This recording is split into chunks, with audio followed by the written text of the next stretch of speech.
Zatil aka, hozir ko'pchilik farmakologiyaga o'tib ketyapti. Farmakologiyaga o'zi aslida qachon o'tish kerak?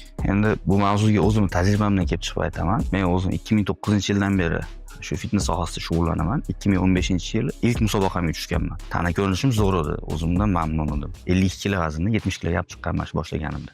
Musobaqada 16 odamning ichida 16-o'rinda olganman. Sababi uje bu yerda atletlar boshqa urovень dedi. Hamma og'ir mehnat qiladi, hamma to'g'ri ovqatlanadi, trenovkada o'zini dardkaz ishlaydi, lekin tiklanish protsessi bor. Shu kerak bo'lgani uchun sportda karyera qilaman deganim uchun 2015-yil kuzda boshlaganman. Uje top 10talikka kirganman natija uchun. Lekin uni ortidan kelgan zararli pobochkalari, boshqalari hech kim aytmaydi bu narsani. O'ziga yarasha riski bor. Bu analizlarning natijasini kontrol qilish kerak, analizlarni hamisha doktor ko'rigida bo'lish kerak. Bularni bilmagan holatda hozir yoshlarimiz faqat natijani ko'radi xolos. Bu yog'ini bilishmaydi. Shuning uchun men yoshlarga tavsiya qilaman, lutfi o'zini sport bilan shug'ullanib, vaqtida ovqatini yeb, uyqusini nazorat qilish orqali to'g'ri uzoqroqda bo'ladi.